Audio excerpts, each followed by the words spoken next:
Eh bien, nous voici partis pour la correction d'un cas que je n'aurais jamais pensé qu'il soulève autant de points, parce qu'en fait, c'était un simple petit commentaire dans mes commentaires sur l'organon paragraphe 2. Voyons un petit peu où tout ceci pourra nous mener. Alors, vous avez tous suggéré d'excellentes choses parce que le médicament prescrit est un médicament encore un petit peu à titre expérimental qui donne de très beaux résultats dans beaucoup d'affections pulmonaires chez les enfants, d'asthme chez les enfants. Et si vous regardez la rubrique asthme chez les enfants, vous ne l'avez pas dans le répertoire d'origine. Ça fait partie des petits ajouts que je vous ai concoctés. Vous pourrez tout à l'heure, si tout se passe bien, je vous passerai la liste de ces ajouts qui sont très minimalistes parce que comme toujours, à force d'avoir observé beaucoup de cas guéris, je préfère ne pas mettre des symptômes dont je ne suis pas encore certain plutôt que de mettre des choses douteuses dans le répertoire. Alors, voici cet enfant euh, dont le cas a soulevé toute ma contrariété parce que, en toute bonne foi, les parents l'amènent à un homéopathe, en tout cas quelqu'un qui se fait appeler comme tel, et qui lui a prescrit absolument tout et n'importe quoi, et puis pour finir, lui a dit ben voilà, c'est pas de mon ressort, c'est psychologique. Alors inutile de dire que c'est une attitude révoltante, non médicale, non déontologique, et en tout cas sûrement pas homéopathique non plus. Alors quand j'ai vu ce petit, ça fait maintenant pas mal d'années de ça, mais il va bien, il n'a pas récidivé à ma connaissance. C'est sa grand-mère qui a fait venir sa mère et l'enfant, et j'ai donc pris l'observation au plus grand complet. Et la première chose qui m'a frappé, c'est que pour une famille espagnole, ce qui est un petit peu normal, on vit beaucoup plus dans la famille que on ne le fait en Europe. Il faudra peut-être y revenir. En tout cas, ce qui m'a frappé, c'est que ce garçon a vécu toute sa vie avec la grand-mère et l'aidait beaucoup, la surveillait et l'aidait à marcher. Alors, vous avez sûrement étudié le paragraphe 153. On va le refaire un de ces jours. Mais dans le paragraphe 153, Hahnemann demande de percevoir, ce qui fait l'originalité du cas, de percevoir les signes caractéristiques qui sont rencontrés dans ce cas et pas dans les autres.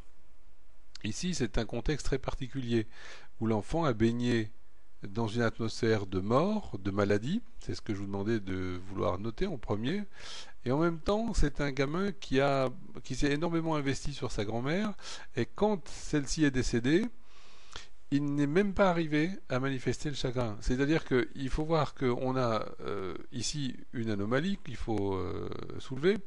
Vous avez un enfant très sensible, généreux, soucieux et investi pour sa grand-mère. La grand-mère décède et le pauvre n'arrive pas à exprimer son chagrin.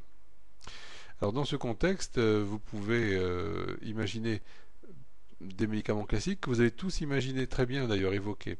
Le premier étant natrum muriaticum. Mais dans le médicament prescrit, il y a du sel. C'est même un vieux classique de mélanger natrum muriaticum et la famille de médicaments que là j'ai prescrite. D'autant que sur le plan physique, c'est un enfant, il a une grosse tête, un cou maigre, des membres frêles. C'est vrai que ça peut évoquer des médicaments comme natrum muriaticum, silicea, mais vous allez vous retrouver devant quelque chose d'incohérent avec cette hypothèse, c'est que rares sont les enfants natrum ou silicea capables de prendre des fortes colères et de frapper. Donc en même temps qu'il y a, je vous fais le décortique le cas pas à pas, en même temps qu'il y a ce côté extrêmement sensible, prêt à s'investir, à défendre les autres, notamment surtout dans le cercle familial, vous avez en même temps quelqu'un qui est capable de prendre des grosses colères, de frapper, et qu'est-ce que ça peut bien être comme médicament? En même temps que c'est un garçon tellement sensible qu'il refoule ses problèmes, c'est son chagrin. Et une piste supplémentaire nous est donnée ici parce que vous voyez que c'est un garçon qui est proche de, là encore, d'un autre garçon qui lui aussi, lui est un garçon effacé, discret, en fait, un peu la tête de turc de l'école. Et justement, il s'investit pour le protéger et même capable de se bagarrer pour lui. Alors quand vous avez un tel comportement, le premier médicament à avoir, bien sûr, c'est bien sûr, Causticum. Et Causticum peut prendre des colères, frapper, être soucieux pour les autres, justement. C'est donc justement l'un des grands diagnostics différentiels avec le médicament qui a été prescrit, c'est Causticum. Néanmoins, même si on a dans Causticum le désir pour la viande, là il s'agit d'un enfant qui adore la viande, il en réclame, mais il réclame aussi 3 ou 4 fois par semaine du poisson, ce qui est complètement rarissime. Vous connaissez beaucoup d'enfants qui mangent du poisson déjà volontiers. À mon avis, ça court pas les rues, hein, ou alors on parle des petits poissons carrés, bien sûr. Et l'autre point que je soulève, c'est qu'il s'agit d'un symptôme avec une rare intensité. Vraiment, il a besoin au moins à 3 ou 4 repas dans la semaine de manger du poisson. Et dans ces conditions, qu'est-ce qu'on va pouvoir inventer comme médicament? Alors vous dites, mais oui, il est sensible, oh, il aime le poisson, phosphorus. C'est logique de penser à phosphorus, qui est de toute façon le remède qu'il faut toujours évoquer derrière causticum. Vous savez que ces deux cocos-là sont toujours très voisins, il faut faire attention de ne pas prendre l'un pour l'autre. Mais le fait qu'on évoque ici phosphorus, même si des phosphorus peuvent prendre des colères et frapper, euh, ça n'en fait pas un enfant aussi désobéissant, un enfant aussi têtu et désobéissant, et euh, il y a des choses qui ne cadrent pas. Alors, même si c'est un enfant qui aime les animaux, puisque je l'ai vu quelque part, il a un amour, il est très proche des animaux qu'il aime défendre aussi. Alors vous vous dites, mais qu'est-ce que c'est que ce médicament en fonction de tout ce qui précède? Et il y a aussi un fait très intéressant, c'est que c'est un garçon qui a besoin des bras de sa mère en permanence, ce qui irait aussi dans le sens d'un phosphorus qui a besoin de contact, de câlin, de tendresse, tout ce que vous voudrez. Mais là encore, une espèce de phosphorus si têtu, capable de rentrer dans le tas, comme un phosphorus avec un tropisme respiratoire. Vous allez vous dire, mais qu'est-ce que c'est qui va nous faire dire? Eh bien, le médicament qui couvre tout ça, il n'y en a qu'un seul, c'est l'AC, mais pas n'importe quel lait, c'est l'AC delphinum. Alors, c'est un médicament relativement nouvellement expérimenté. On a des symptômes qu'on peut retrouver facilement. Dès que vous avez un cas typique de ce genre, qui va vous faire partir dans toutes les directions, causticum, phosphorus, carcinosine, parce que ça forme aussi une équipe bien déterminée.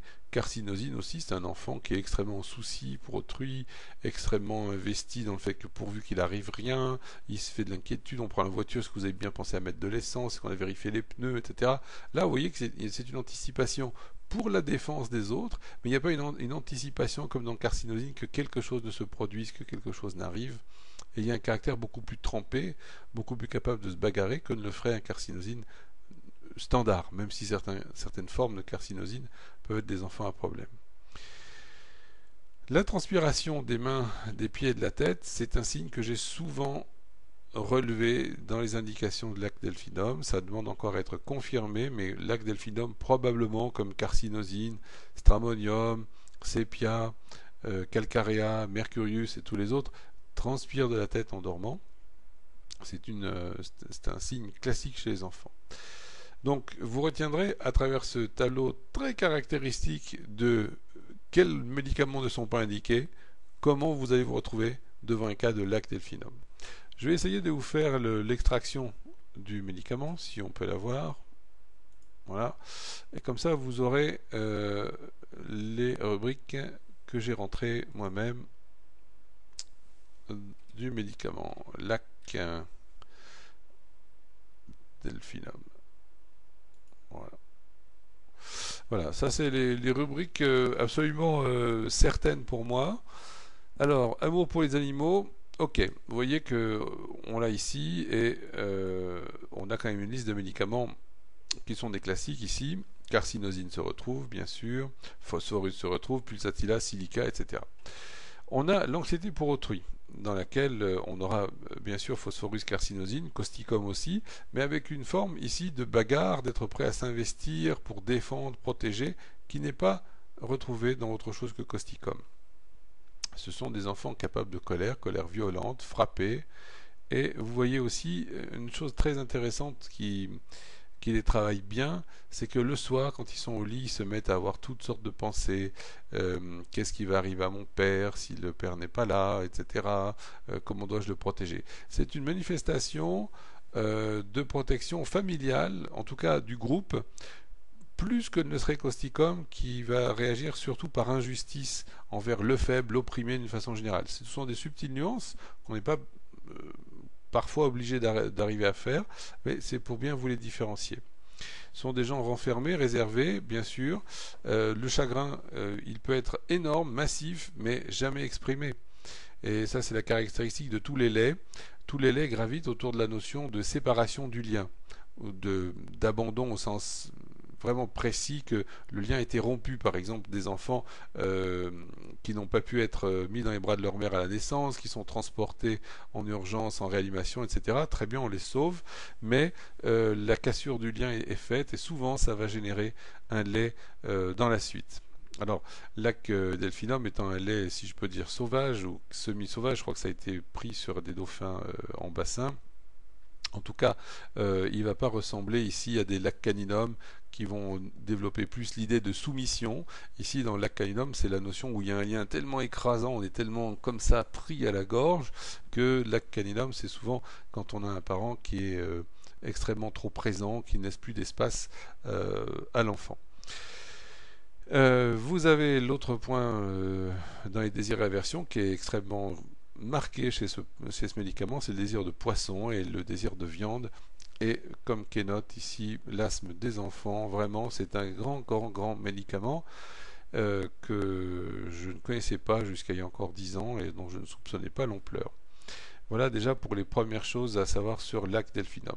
L'autre point que j'oublie en vous parlant de lac delphinum, c'est qu'on retrouve volontiers ce caractère joueur, parce que ça fait souvent frémir d'aise des gens qui en sont encore à essayer de faire une similitude magique entre l'origine de la substance et ses propriétés physiques, mais c'est vrai que les enfants qui ont besoin de lac delphinum, ce n'est pas rare qu'ils adorent aller dans l'eau, demander ça, comment il est à la mer. Vous avez des enfants qui sont terrifiés par les vagues, ce n'est pas un lac delphinum, mais quand vous avez un enfant qui est plus souvent sous l'eau que sur l'eau et qui adore jouer dans l'eau, à un degré bien sûr supérieur à la moyenne des enfants, en se retrouvant tout le temps à nager sous l'eau, pensez à lac delphinum bien sûr si les autres signes concordent.